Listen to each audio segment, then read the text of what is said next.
Hello दोस्तों, modern study 2.0 के YouTube channel में आपका स्वागत है। तो चलिए, आज कोई सब्जेक्ट हमारा पढ़ाने का मन नहीं कर रहा था, इसलिए वीडियो लेके आए हैं। तो चलिए हम देखते हैं, इसको अच्छे से समझते हैं कि जो बरसात जो होता है उसमें पेड़ पौधों की भूमिका क्या होती है। पेड़ पौधे जहाँ नहीं हैं वहाँ बरसात नहीं होता है क्या? इस चीज़ को अच्छे से समझते हैं और ये देखते हैं रेगिस्तान में बारिश क्यों नहीं हो रहा है। ठीक, तो इन दोनों चीज़ों को जो है अच्छे से समझा जाएगा और जो जो भी हमारे एग्ज़ाम में डायरेक्ट क्वेश्चन बनता है आज उसको हम लोग देखेंगे। ये कोई सब्जेक्ट नहीं है, मैं पहले बता दे रहा हूँ, कोई सब्जेक्ट हम नहीं पढ़ रहे हैं। इसमें जो हर सब्जेक्ट का जहाँ से क्वेश्चन आएगा इसको इसमें देखा जाएगा। तो चलिए थोड़ा समझने की कोशिश करते हैं। जो बारिश बारिश हम देख रहे हैं, तो बारिश क्यों नहीं होता है रेगिस्तान में? हम देखें तो बरसात क्यों नहीं हो रहा है।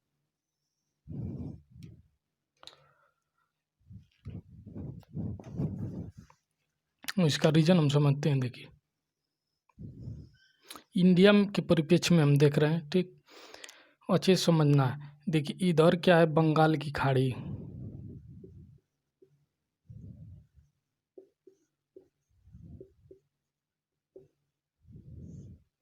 इधर क्या, अरब सागर।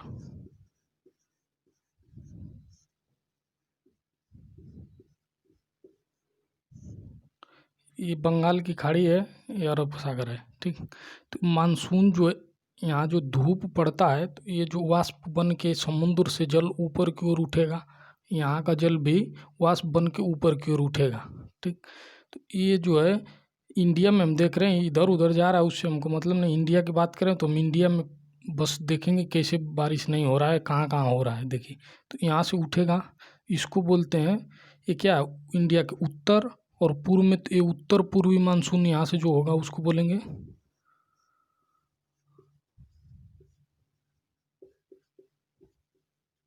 ये उत्तर पूर्वी मानसून है। यहाँ ये क्या है, उत्तर लिख रहे हैं यार, सॉरी, ये दक्षिण है ना, ये नीचे दक्षिण है, ये दक्षिण पूर्वी मानसून है। और यहाँ जो है दक्षिण पश्चिम मानसून।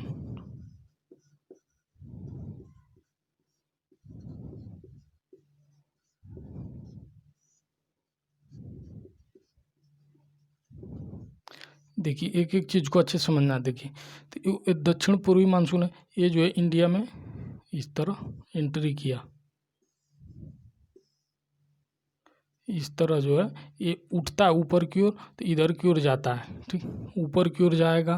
तो ये जो है इस क्षेत्र में, इधर वाले क्षेत्र में पूरा घनघोर बारिश करेगा इधर, ठीक। ये जो यहाँ से अरब सागर से जो निकलेगा मानसून, ये इस साइड इस तरह निकलेगा, ठीक, इधर की ओर जाएगा। ये पूरा जो है ये वाला जो रीजन है,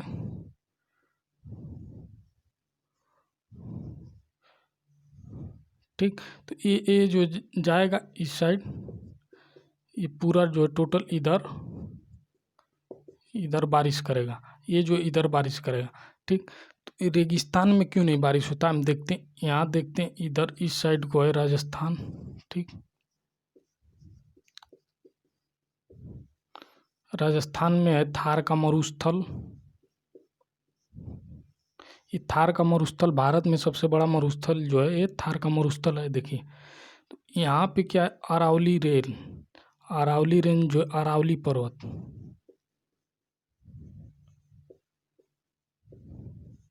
अरावली पर्वत, ये मानसून इधर से गया। देखिए, ये जो है बंगाल खाड़ी वाला गया, ये जो अरावली रेंज से टकराएगा, टकरा के वापस आ गया इधर। अब इस क्षेत्र में जोरदार बारिश बारिश यहाँ पे करेगा, ठीक।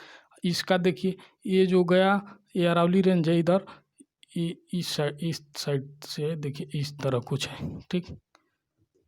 ये जो है यहाँ से लेके दिल्ली तक फैला हुआ है अरावली पर्वत जो है। ये सबसे प्राचीन पर्वत जो है बलित पर्वत है। देखिए, बलित पर्वत पूछेगा, नवीन बलित पर्वत तो वो हिमालय है, और सबसे प्राचीन जो है बलित पर्वत ये अरावली है, ठीक।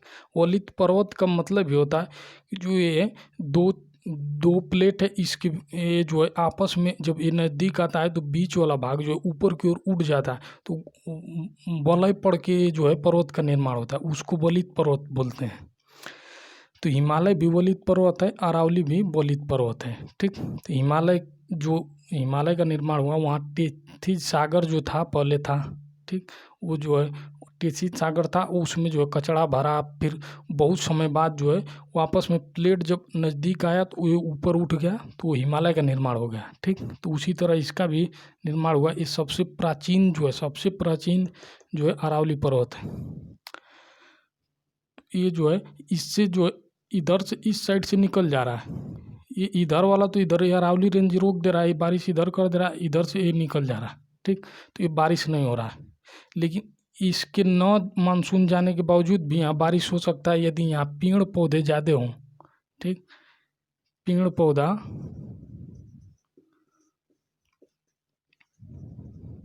यहाँ पेड़ पौधा ज़्यादा होता तो यहाँ बारिश होता, ठीक। तो इतना आप स्क्रीनशॉट ले लीजिए, इसके मिटाते हैं, उसके बाद अच्छे से समझते हैं कि पेड़ पौधे से कैसे बारिश होता। चलिए तो इसको स्क्रीनशॉट ले लीजिए, या चलिए इधर ही बन देख ले रहे हैं। देखिए पेड़ पौधा से कैसे हो रहा है। देखिए मान लीजिए ये पेड़ है,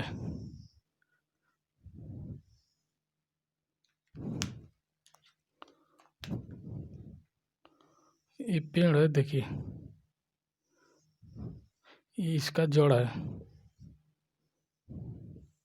ये रूट है, ये जो है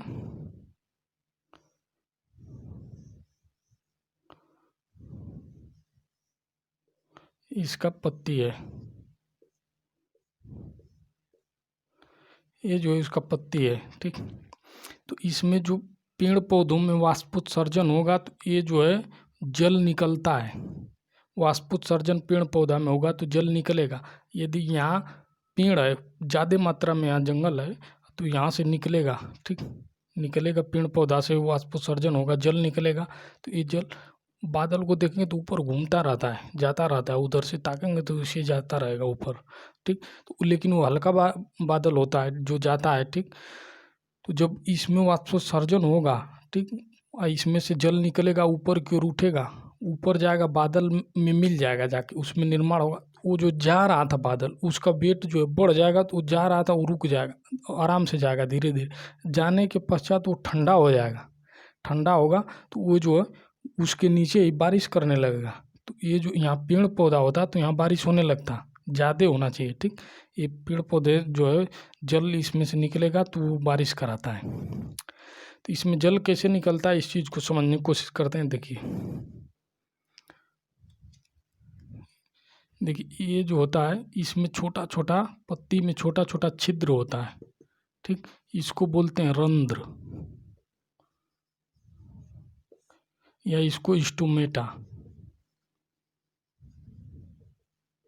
स्टोमेटा या रंध्र इसको बोलते हैं, ठीक। इसी साइड देखेंगे तो इस तरह धब्बा धब्बा टाइप का, पेड़ में ध्यान से देखेंगे तो ये धब्बा दिखेगा, ये होता है क्लोरोफिल।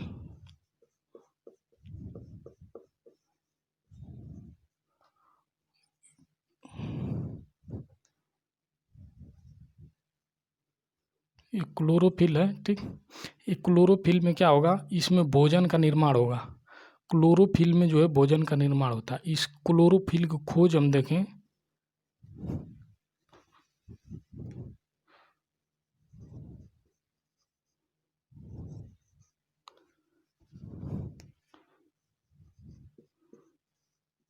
इसकी खोज किए थे सिम्पर, क्लोरोफिल की खोज किए थे सिम्पर। क्लोरोफिल में जो है मैग्नीशियम धातु पाया जाता है, ठीक। तो इसमें क्लोरोफिल जो है इसके केंद्र में जो है मैग्नीशियम धातु होता है क्लोरोफिल में, इसकी खोज किए सिम्पर, ठीक। सिंपल खोज की एक क्लोरोफिल में भोजन का निर्माण होता है और वहीं से जल का भी निर्माण हो रहा है इसमें, ठीक। देखिए जल कैसे इसमें से रिलीज होता है उस चीज़ को समझने की कोशिश करते हैं। देखिए या नीचे दिखाई दे रहा है, चलिए देखते हैं।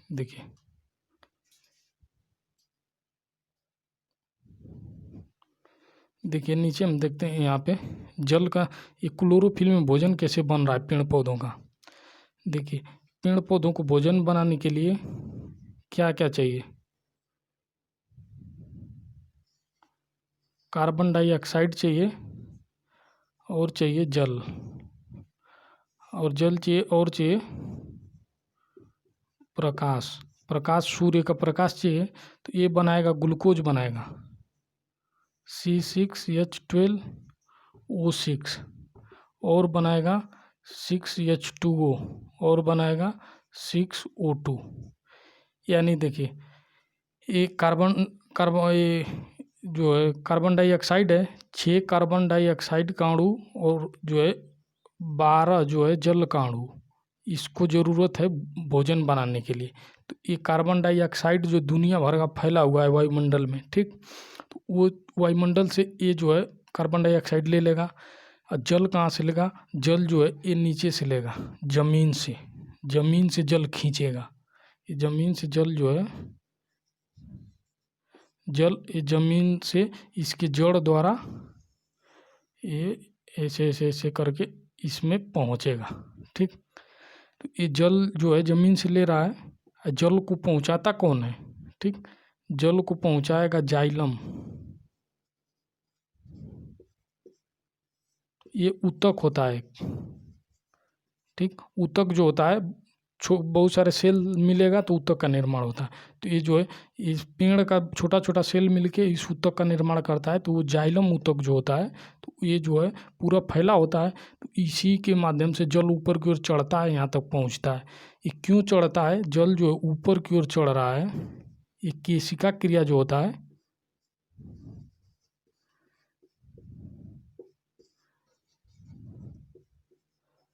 केशिका क्रिया द्वारा जो है जल जो है ऊपर की ओर चढ़ता है। जैसे हम देखेंगे जो लैंप होता है उसमें जो है बत्ती उसका होता है, तेल जो है वो चढ़ के ऊपर जाता है, जलता है, ठीक। तेल पता चलेगा कि पेनी में है नीचे, ठीक, पहुँच के ऊपर जल रहा है। कैसे जाता है? वो केशिका क्रिया द्वारा जो है वो रेशे के माध्यम से ऊपर की ओर चढ़ता है। तो उसी तरह जो है ये जो है जल ऊपर की ओर चढ़ के यहाँ तक आया, ठीक।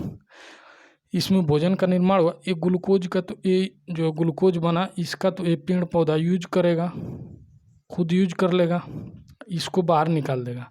ये 6H2O, ये जल जो है यही जो 6H2O यही जो रंध्र द्वारा धूप जब इस पे पड़ेगा, पत्ती पे जब धूप पड़ेगा तो पत्ती गर्म होगा तो ये जो अपना टेम्परेचर बचाए रखने के लिए यदि जल को जो है ये निकालेगा नहीं तो पत्ती जो है सूख जाएगा, ठीक। जब धूप लगेगा तो ये सूख जाएगा। सूखता क्यों नहीं? क्योंकि जल का रिलीज करने लगता है तो टेम्परेचर मेंटेन रहता है इसका। तो ये जल को रिलीज कर देगा और जल जो है वाष्प के रूप में निकल के बाहर वायुमंडल में आ जाता है, ठीक। जिस प्रकार देखिए पसीना हो रहा है हमारे शरीर में, ठीक। क्यों हो रहा है? जो हमारे शरीर का टेम्परेचर हमको चाहिए कितना? 37.5 डिग्री सेंटीग्रेड हमारा टेम्परेचर होना चाहिए। या इसको फ़ारेनहाइट में देखें तो 98.6 फ़ारेनहाइट होना चाहिए। लेकिन हमारा टेम्परेचर उससे ज़्यादा हो रहा है क्योंकि वायुमंडल में गर्मी है। जब ज़्यादा हो रहा है तो हमारे मस्तिष्क से हाइपोथैलेमस जो है वो जो हमारे टेम्परेचर को इतना बनाए रखने के लिए 37.5 डिग्री तक मेंटेन करने के लिए जो पसीना निकाल रहा है, देखिए निकाल रहा है, ठीक। तो ये निकलेगा तो वायुमंडल में जब ये पसीना आ रहा है तो ये जो वाष्पीकृत होकर उड़ रहा है, ये उड़ेगा तो हमारा बॉडी जो है ठंडा होगा तो ये टेम्परेचर जो हमारा शरीर का मेंटेन रहेगा। इसी तरह यहाँ से भी निकलता है जल निकलेगा तो ये पत्ती जो है इसका टेम्परेचर मेंटेन रहेगा। यदि जल नहीं निकलेगा तो ये जो जल गर्म होगा, अंदर गर्म होगा तो क्या होगा? सूख जाएगा, ठीक। तो ये इस पे जब धूप लगेगा तो ये निकलता रहता। तो यही जल जो है ऊपर जाके बादल का निर्माण करेगा। यहाँ से जल जो निकलेगा ऊपर जाएगा, यही जाके बादल का निर्माण करेगा। बादल का निर्माण होगा तो होगा भैया वर्षा नीचे, ठीक। तो यहाँ से वर्षा होगा। तो ये जल जो है वाष्पोत्सर्जन हो रहा है,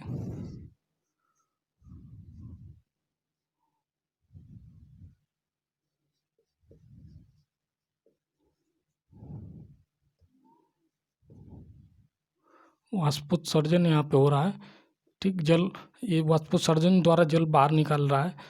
ये वाष्पोत्सर्जन जो होता है इसकी दर को हम मापते हैं, पोटोमीटर एक यंत्र होता है। पोटोमीटर द्वारा वाष्पोत्सर्जन की दर को मापा जाता है, ठीक। ये इम्पोर्टेंट है, एग्जाम में क्वेश्चन आ सकता है, इसको ध्यान देना है। पोटोमीटर से वाष्पोत्सर्जन की दर को मापते हैं। तो ये वायुमंडल में गया, ये जल अब बादल का निर्माण किया। ठीक, अब एक ही पेड़ थोड़े है, तो छोटा सा देख रहे हैं, दुनिया भर का जब जहाँ जंगल है वहाँ पे दुनिया भर का पेड़ है, उसमें से ये पूरा जो है जल निकलेगा, ऊपर जाएगा।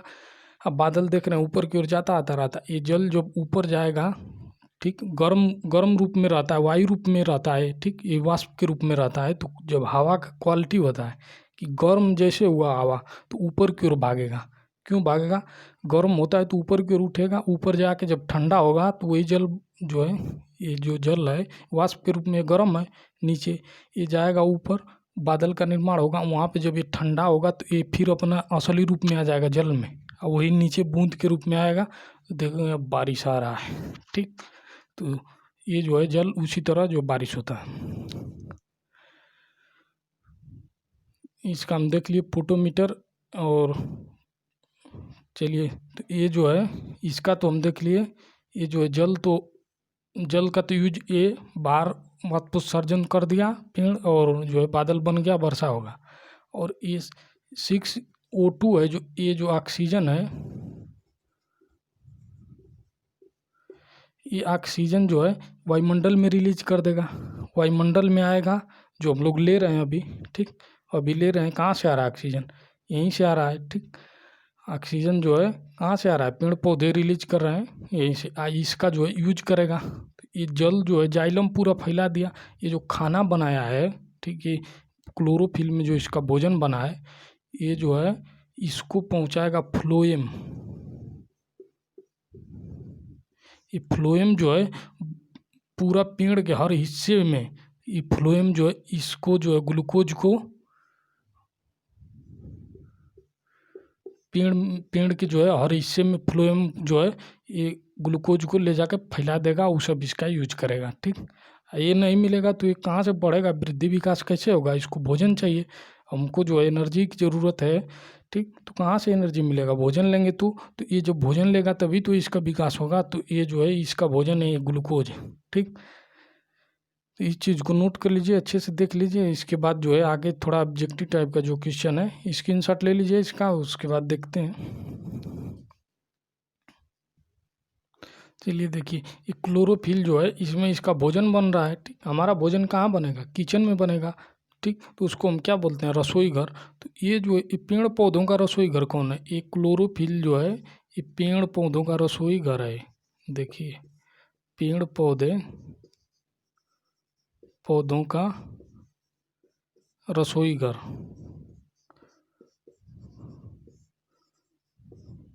ठीक, ये जल जो निकल रहा है, ये जो पूरा जल जो 99% जल जो है अपना जो है ये रिलीज कर देता है, वाष्पोत्सर्जन। जब इस पे धूप पड़ता है मुरझाएगा पेड़, देखेंगे धूप लग रहा है तो मुरझा जा रहा है। क्यों मुरझा रहा है? पूरा जल जो है वाष्प बन के उड़ जा रहा है। ठीक, ये जो है अपने आप को मेंटेन करने के लिए पत्ती जो है यहाँ से रिलीज करने लगता है, तो ये जल रिलीज होता है टोटल जो है 99%।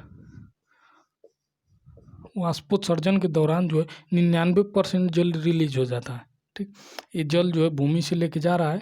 ठीक, वही चीज़ देखते हैं रेगिस्तान में यदि, ये तो भारत का है, थार का मरुस्थल जो है भारत का सबसे बड़ा मरुस्थल है। उधर चाइना में मंगोलिया में जो है मरुस्थल है। और अफ्रीका में जो है सबसे बड़ा जो है विश्व का सबसे बड़ा मरुस्थल, वो सहारा का मरुस्थल जो है, देखिए ये अफ्रीका में है। अफ्रीका में सहारा का मरुस्थल सबसे बड़ा है विश्व का। भारत का ये थार कहाँ है? राजस्थान में। अब देखिए, मरुस्थल में यदि पेड़ पौधा उगेगा तो क्या होगा? देखिए यहाँ पे मरुस्थल, मान लीजिए ये मरुस्थल भूमि है। ठीक, यहाँ पे पेड़ पौधा उग गया, पेड़ उगा, अब इसका जड़ छोटा छोटा है, इसको जल नहीं मिल रहा है नीचे से, ये जले नहीं पा रहा है। ठीक, तो ये जल नहीं पाएगा तो क्या होगा? ये जो इसकी रूट जो होती है, इसका जड़ जो होता है, ये जल को खोजने लगता है, नीचे जाने लगता है, जल की तलाश में बहुत नीचे चला जाता है। ठीक, ये बहुत नीचे से टान के लेके आएगा जल। देखिए यहाँ इतना नीचे भाग गया, तो ये जो है जल लेके आएगा बहुत नीचे से। और जो बाकी सब तो इसको मिल ही रहा है, प्रकाश मिल ही रहा है, कार्बन डाइऑक्साइड मिलेगा ही। ठीक, तो ये जो जल की तलाश में इसका रूट जो बहुत लंबा हो जाता है, जो रेगिस्तान में होते हैं, इसलिए कितना भी ये जो आता है, जो तूफान आता है, तो ये पेड़ जो है गिरता नहीं है, टूटता नहीं है, क्योंकि इसका रूट जो बहुत लंबा है, जल की तलाश में बहुत नीचे चला जाता। मान लीजिए पेड़ लगाइए, उसके वो जो तालाब के किनारे पेड़ लगाइए, देखेंगे तो वो जल पा जा रहा है, तो कहाँ बढ़ेगा।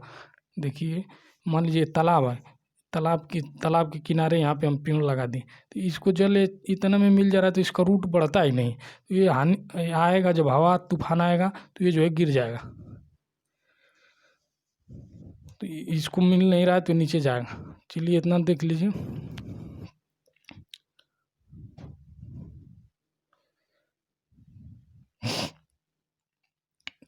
एक चीज़ और देखते हैं, देखिए ये प्रकाश संश्लेषण ये कहाँ हो रहा है, ये पेड़ पौधे में होता है।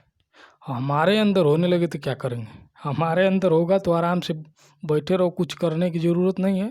जब भूख लगे तो चल जाओ धूप में, प्रकाश की तो ज़रूरत है, बाकी तो मौजूद है।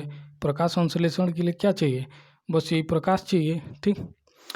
तो ये जो है सिर्फ जो है पेड़ पौधों में ही होता है, ठीक। कुछ जीवाणु जो होते हैं, बैक्टीरिया जो होता है उसके अंदर होता है, जैसे लाइकेन जो होता है,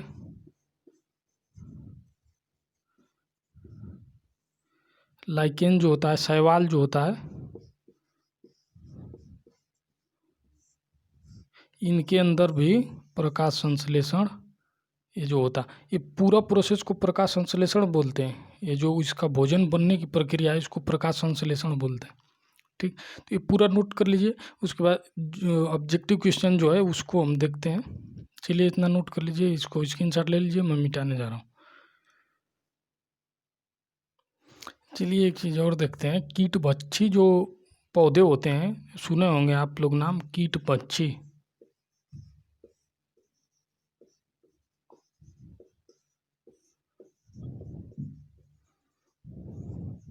ये क्या होता है, कीट भक्षी पौधा क्या होता है, ये जो है कीटों का भक्षण करता है, नाम से ही पता चला है कीट भक्षी, मतलब कीटों का भक्षण करेगा। तो कीटों की भक्षण क्यों करेगा, ये पौधा जो होता है वहाँ पे उगेगा जहाँ भूमि में नाइट्रोजन नहीं है, ठीक। नाइट्रोजन नहीं है वहाँ पे उगेगा जहाँ होगा नाइट्रोजन,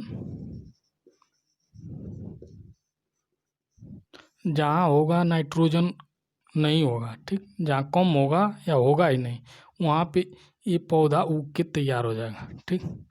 ये पौधा नाइट्रोजन जहाँ नहीं है वहाँ पे कीटभक्षी पौधा उगेगा, ठीक। ये जो है नाइट्रोजन कहाँ से लेता है, ये नाइट्रोजन लेगा जो, ये जो है इसका कुछ इस प्रकार का आकृति रहेगा ऐसा, ठीक। ऊपर से ये ढक्कन बना रहेगा, ठीक। ये ढक्कन रहेगा, ये उठा रहेगा, इसमें जब कीट जो है इसके अंदर इसके अंदर प्रवेश करेगा, ठीक। ये जो इसका फूल जो होता है उसको प्रवेश करेगा, तो ये जो है इसको मुंह बंद कर देगा, ठीक।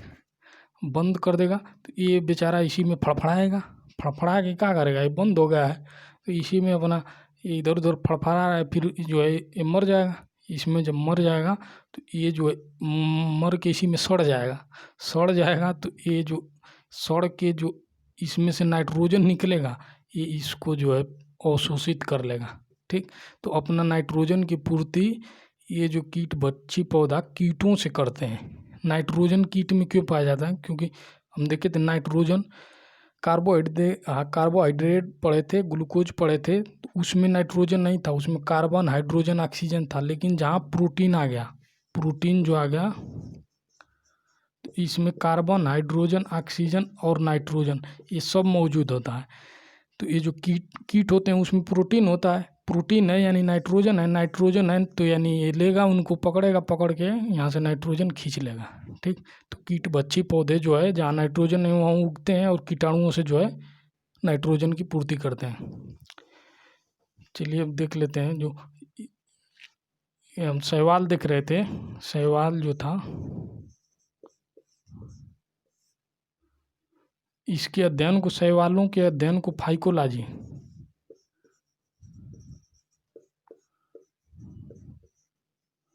फाइकोलॉजी में शैवालों का अध्ययन किया जाता है। एक होता है माइकोलॉजी,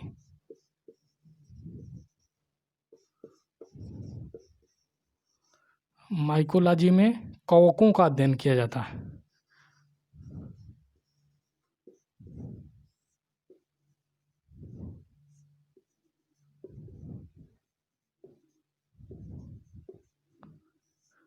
तो ये जो माइकोलॉजी में कवक का अध्ययन करेंगे, फाइकोलॉजी में ये जो शैवालों का अध्ययन करेंगे। ठीक, ये एंथोलॉजी जो होता है,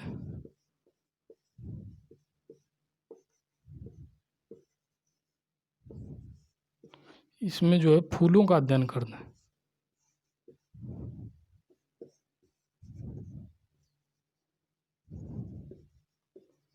ये इम्पोर्टेंट है सब। ठीक, एंथोलॉजी में फूलों का अध्ययन करते हैं। चलिए ये सब ये ऑनलाइनर क्वेश्चन है। चलिए कुछ और देखते हैं। चलिए थोड़ा सा एक चीज़ और देख लेते हैं, जहाँ से क्वेश्चन आता है इसको देखना है, देख लीजिए। ये जो फाइकोलॉजी में शैवाल, माइकोलॉजी में कवक, एंथोलॉजी में जो फूलों का अध्ययन किया जाता है, ऑर्निथोलॉजी होता है जो पक्षियों का अध्ययन, और एपीकल्चर जो होता है, एपीकल्चर होता है सेरीकल्चर, मधुमक्खी पालन, ये सब जो एग्जाम में आता रहता है, इसको देख लीजिएगा। चलिए थोड़ा सा हम दूध के बारे में देखते हैं जो उससे क्वेश्चन बनता है। देखिए दूध जो होता है, एक एक चीज़ इसको अच्छे से देखेंगे। दूध में प्रोटीन हम पूछेंगे। ठीक, तो प्रोटीन इसमें कौन सा होता है? इसमें प्रोटीन पाया जाता है, दूध में प्रोटीन होगा, उसका नाम क्या है? केसिन। ठीक, और दूध से हम दही बना दिए। ये कौन सी अभिक्रिया हुई? रासायनिक अभिक्रिया।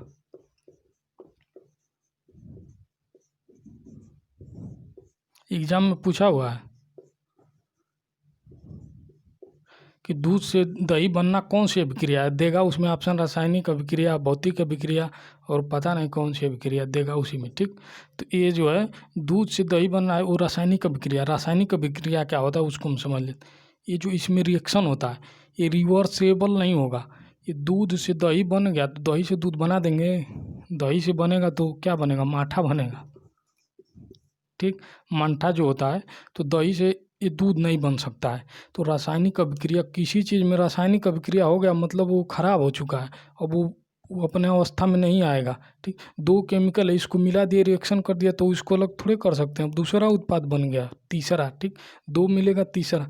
रासायनिक अभिक्रिया जो होता है वो जो है रूप का परिवर्तन कर देगा, फिर वो रिवर्स नहीं होगा। तो ये दूध से दही जमा, तो ये रासायनिक अभिक्रिया, लेकिन अब दही से दूध नहीं बन पाएगा। ठीक, अब भौतिक अभिक्रिया जो होता है वो जो जिससे मान लीजिए दूध से दही का निर्माण होगा, भौतिक अभिक्रिया में ये जो निर्माण होगा तो ये जो है फिर रिवर्स होगा। वैसी अभिक्रिया जो होती है उसको भौतिक अभिक्रिया बोलते हैं, जो रिवर्स हो जाएगा, ये रिवर्स नहीं होता है। ठीक, तो ये जो हम देख लिए दूध से दही, ये दही बनता है, ये किस कारण बनता है? इसमें जो दही में जीवाणु होते हैं लैक्टोबैलिसस।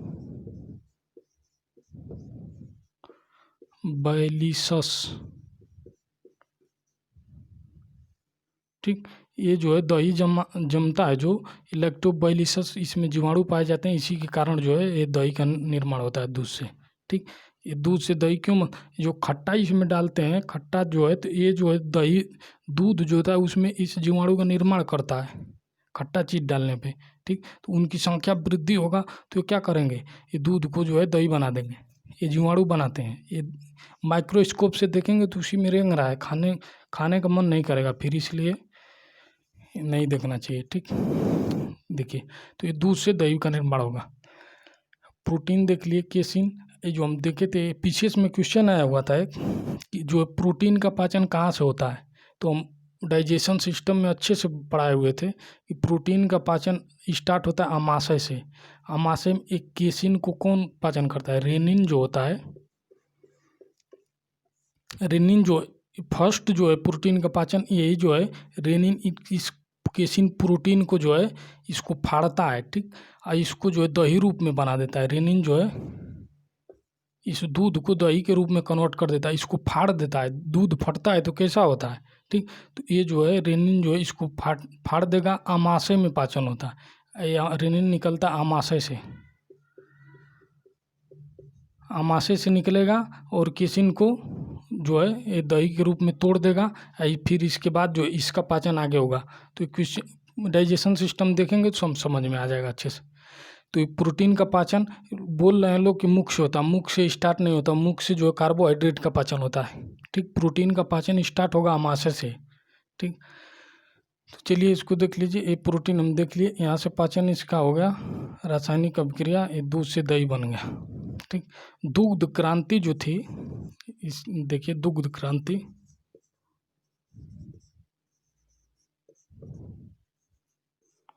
इसका जो है भारत में श्रेय किसको जाता है, वर्गीज कुरियन जो है,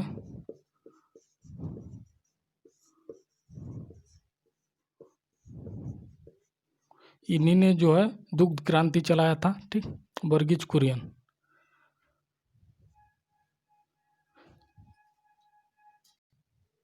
चलिए दोस्तों, तो इसमें देख लेते हैं दूध में अम्ल हम देखें तो ये जो अम्ल होता है इसमें लैक्टिक अम्ल होता है,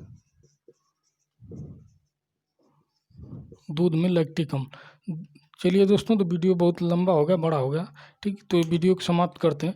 ये जो एक चीज़ और देखिए, जो हमारा बॉडी जब कार्य करता है खूब, ठीक, कार्य करेगा तो शरीर में जो थकान होता है तो ये मांसपेशियाँ जो लैक्टिक अम्ल, ये जो अम्ल यहाँ लैक्टिक अम्ल दूध में पाए, ये रिलीज होता है, पूरा जो है जमने लगता है बॉडी में। वही जमेगा तो ऐसे करेंगे पूरा दर्द होगा, थकान महसूस होता है, तो ये लैक्टिक अम्ल के कारण, जमाव के कारण ही होता है। ठीक, ज़्यादा कार्य करेंगे तो यहाँ जो लैक्टिक अम्ल का निर्माण होने लगेगा शरीर में, हमारे बॉडी में, और जो हिस्सा कार्य करेगा उसमें निर्माण होगा, पूरा मांसपेशियों में वो जमा हो जाएगा, और जमा होता है तो वही दर्द करता है। ठीक, वो जो दवा हम लेते हैं दर्द वाला, तो वो लैक्टिक अम्ल को तोड़ता है, तोड़ेगा तो सही हो जाएगा। ठीक, चलिए दोस्तों, तो वीडियो को समाप्त करते हैं, काफ़ी लंबा हो गया है। चलिए दोस्तों, टॉपिक वाइज जो स्टार्ट किया जाएगा, तो इसके बाद नेक्स्ट वीडियो आएगा, तो हमारा जैसे चल रहा था वो सब उसी तरह आराम से चलेगा। चलिए दोस्तों, तो मिलते हैं नेक्स्ट वीडियो में। जय हिंद।